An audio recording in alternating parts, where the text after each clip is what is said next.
I have a really special massage treatment that I want to share with you today. It is how to help your clients or your loved ones who are dealing with insomnia and other sleep issues. I know this is something that affects so many people in our communities, in our lives, and I'm really excited to share this one with you.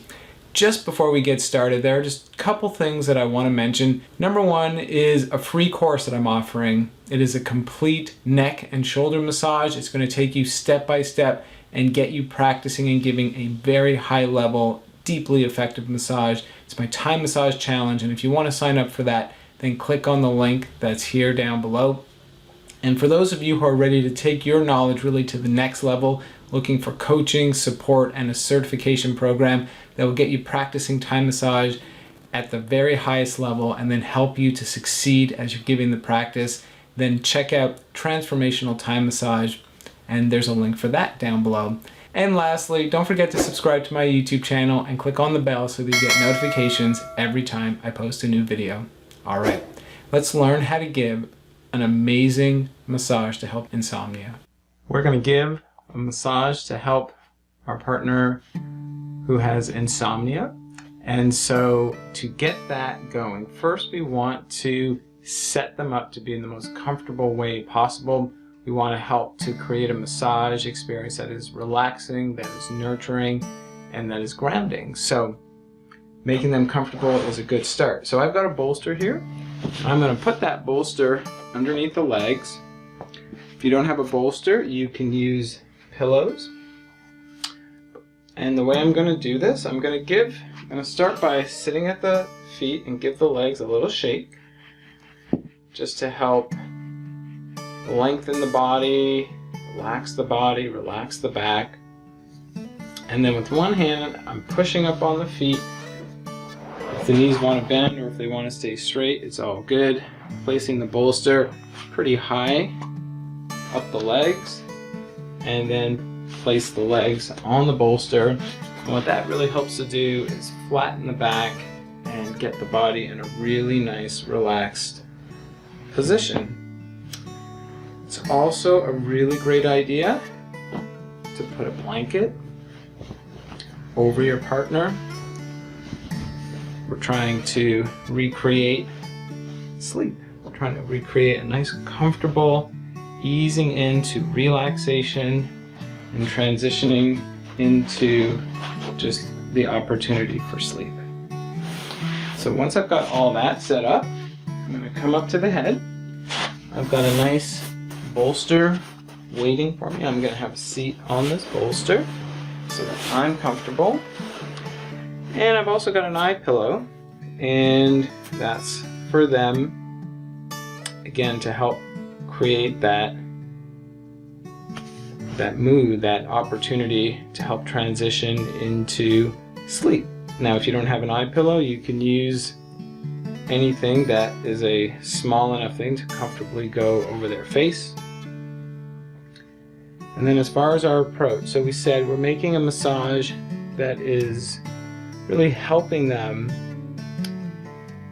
to nurture and to ground and to release. Those are the intentions as we go here. And in my experience working with clients who have a hard time going to sleep, what often happens is that they're in their head and there's tightness, whether it's in thoughts or physically in their body, at the top of their body. So we want to do things to create length and to create space in these areas of the body. We want them to feel our nurturing, caring touch as much as possible.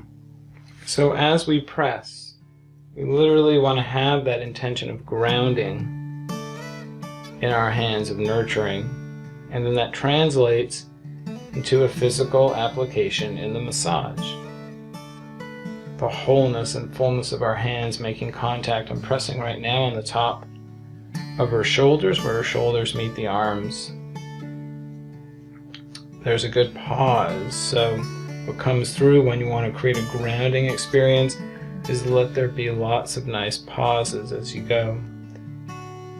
I like to start with still a shorter pause, maybe 1 or 2 seconds, and then start to have some of those longer pauses. can press on one shoulder at a time and then both at the same time. And that tension that builds up, so there is an energy line or a sen line. Sen Tawari and Sen Sahasrangsi. Gonna go right from the chest up on either side of the neck, around the ears and up to the head. And that is also going to be a focus, therefore, where I want to press to help create some space, to help create pathways, give a little more room in those pathways for stress, tension, energy, however it is that you want to define it, to release and to move away from the head of the body. And so that's why I'm really spending a nice amount of extended time pressing on the tops of those shoulders and right underneath the collarbone as well, and just taking my time. And another way that we're going to create grounding and nurturing is with what we call sweeping. So after every move, it's really a very nice idea to really just gently let your fingers, whether it's the back or the inside of your hand, just sweep the area. It creates all kinds of neurochemical reactions in the body. And from here, we're going to move on to the shoulders, head, and neck. So I want to take my two hands and place them underneath the back of their shoulders and just pushing up with my fingers. If you can make gentle circles as well, go for it. So my fingers are just sliding underneath the back of her shoulders as far as I can. My knuckles are making contact with the mat, and then push up. Push up, make circles. And again, bringing in those pauses. With a massage like this, it's so often about the little things that we do. So as I sweep this one out, I'm also gently lengthening the neck. So my fingers that come on the back of her neck, they're pulling just a little bit to have that nice long neck.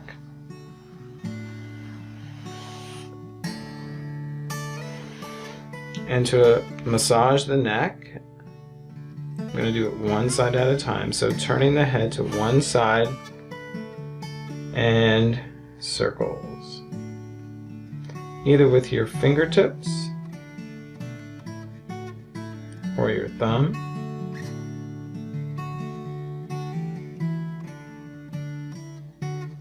With my body, got a nice rocking motion going on, which means I always want to make sure that I rock first, touch second. So my full body, my upper body rocks forward, and then that creates the momentum in my hands. If I feel somewhere that has some tension, so let's say right here it feels like a little round, lumpy area, feels a little bit tight.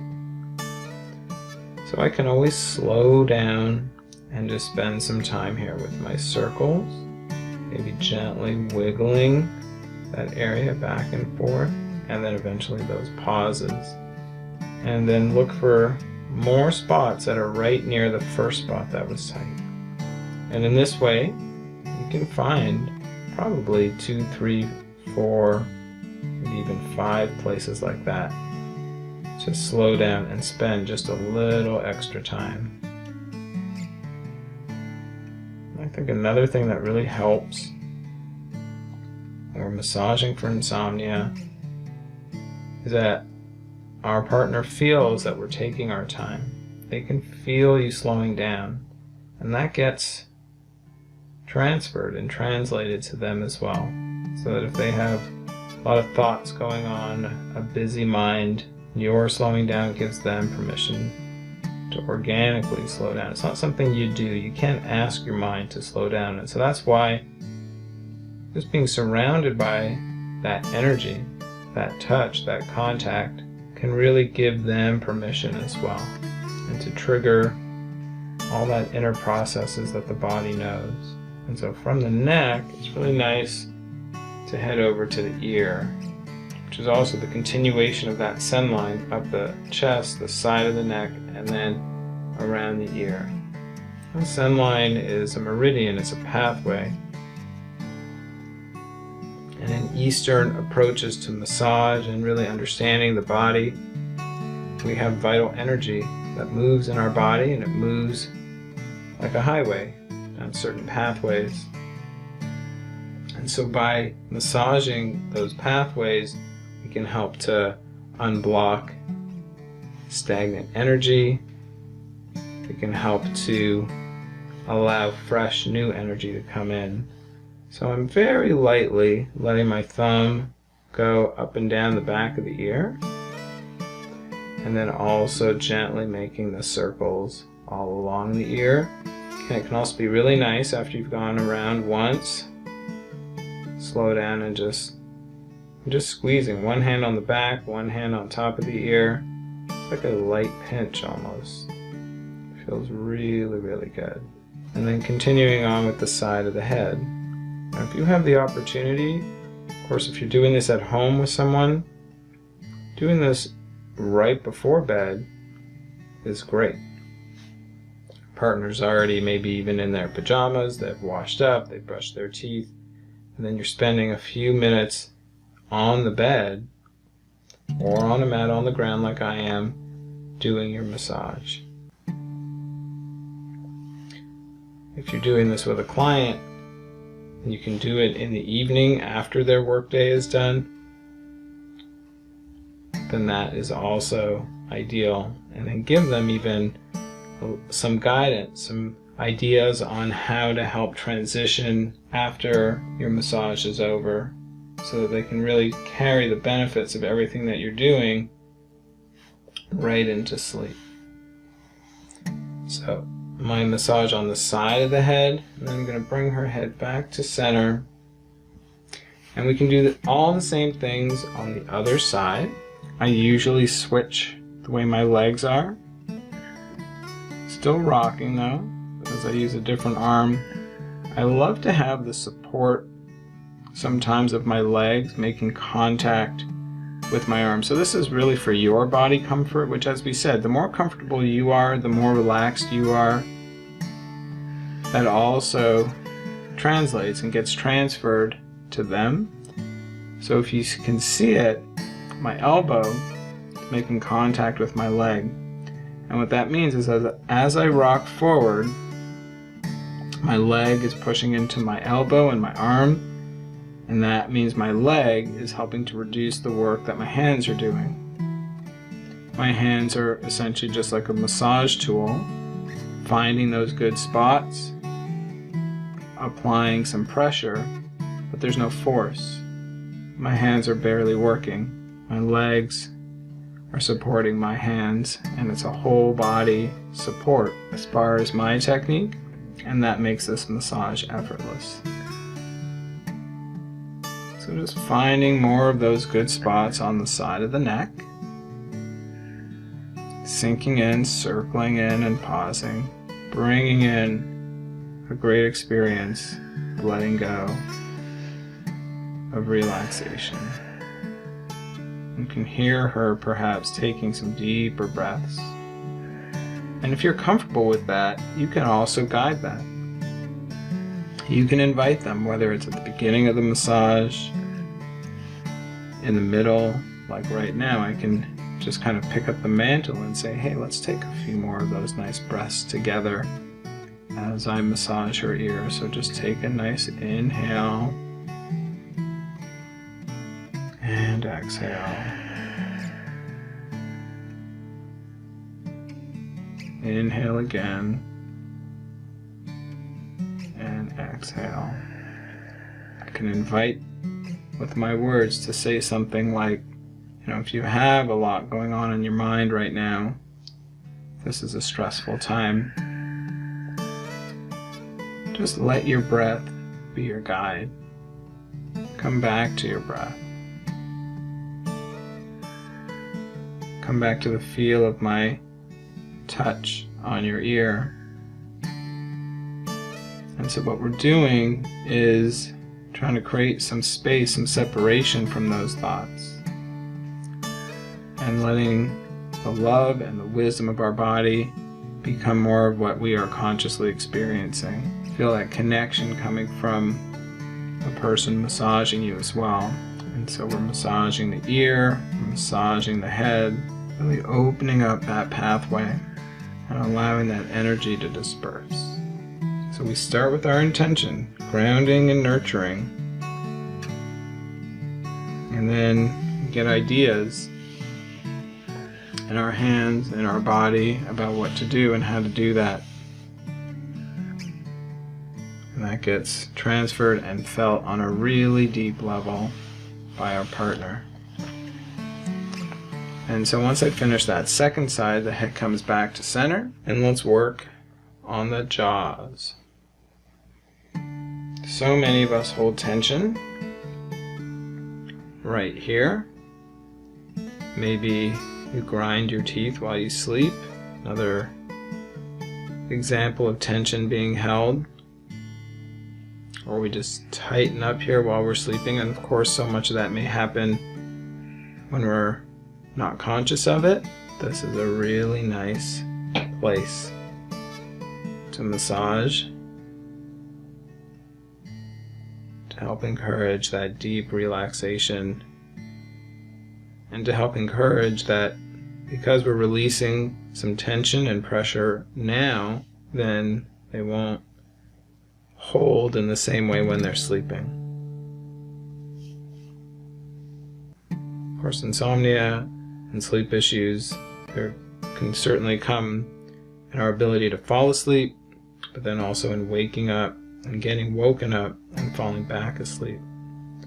And that tightness in our jaws may be one of those things that wakes us up. So we'll spend some good time here. And it doesn't all have to be pressing into muscles. It can be that sweeping. So right now I'm going very light. Coming back to the sides of the ears. And the sides of the head. So I can make circles with both of my hands at the same time. And then I know she's got the eye pillow, but let's see if we can find the temples. I'm just going to place my fingers under the pillow, right at the temples. Again, another place, key pressure point. Now temples are really sensitive, so it's just one finger. It's the lightest of touch, and it's gentle circles. Just taking your time. You can go in one direction and then the other direction. You can pause and just rest there. Maybe even close your eyes and just breathe together for a few nice breaths and a sweep.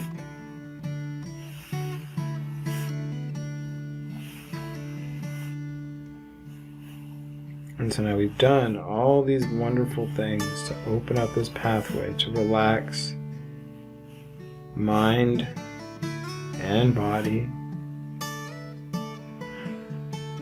One of our intentions in grounding is we also want to help bring the focus away from the head and help bring our partner into their body.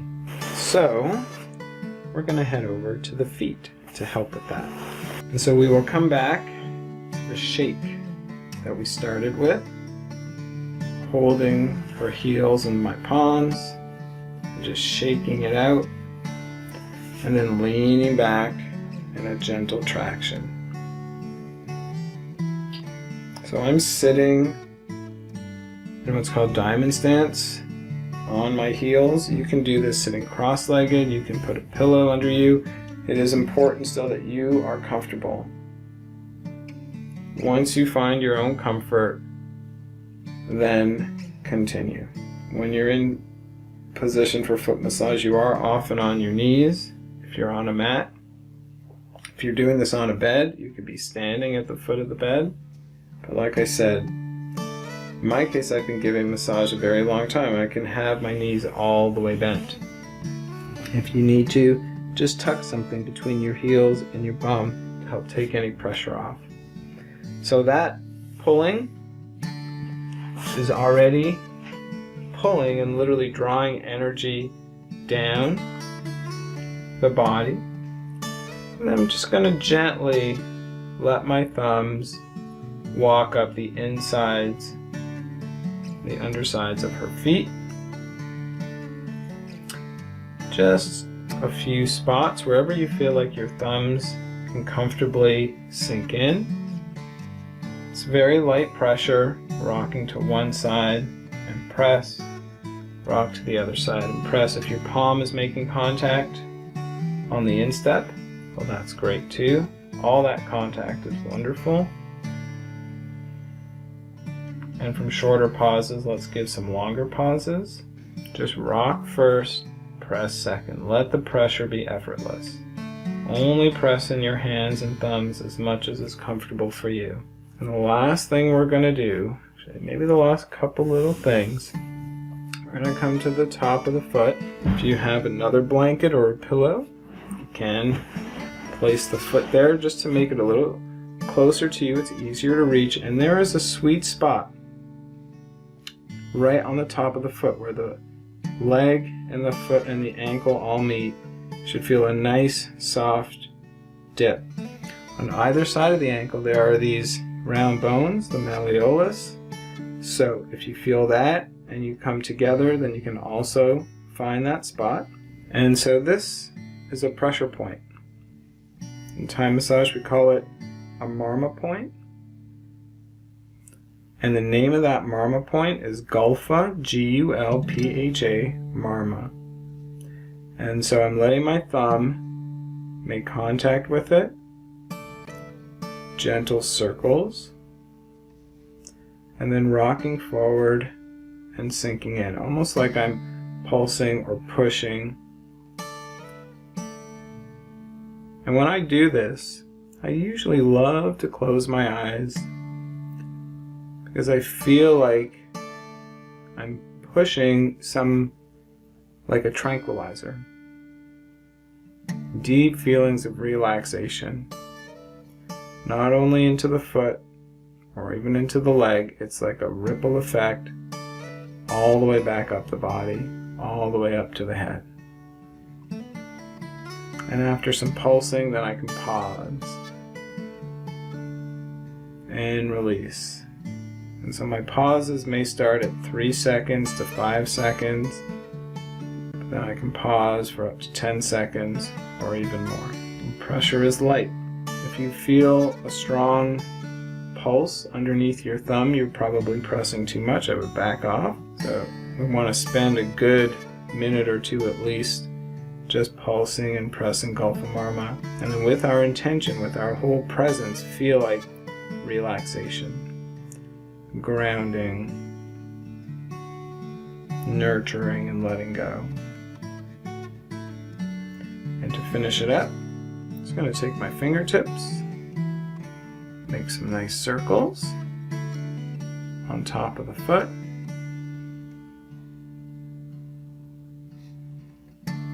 and then a nice squeeze,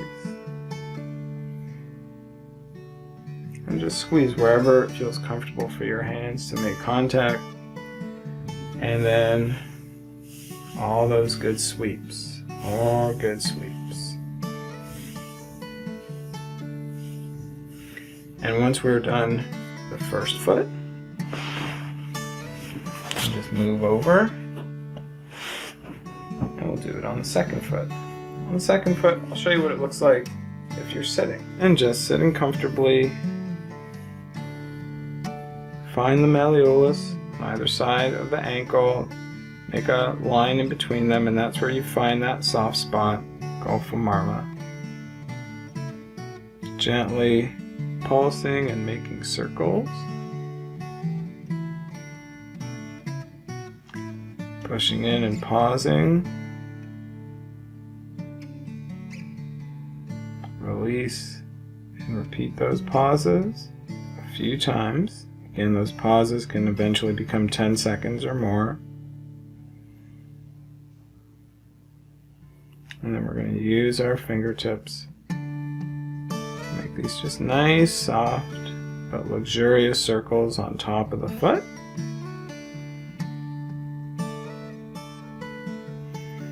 And then a nice squeeze.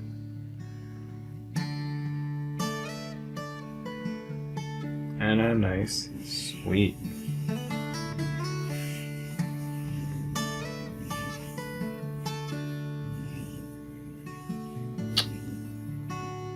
And there you have it. Deeply nourishing, relaxing, grounding, energy releasing massage to help with insomnia, to help people fall asleep, to help with deep relaxation and letting go. I hope you're going to use these techniques in your massage to help your clients, your loved ones, people in your community. And if you do, I would love to hear from you as well if you have any questions. So post your comments and post your questions down below. And don't forget to sign up for my Thai massage challenge so that you can learn how to give a neck and shoulder massage. It's completely free and it will get you practicing Thai massage at a really high level. And for those of you who are already ready to take your training to the next level, then Transformational Thai massage might be for you. So click on the link down below so that you can find out all about it. And for now, I just want to wish you some amazing massages and to encourage you to really just give this massage and just see how beneficial it can be with the people in your life. Talk to you real soon.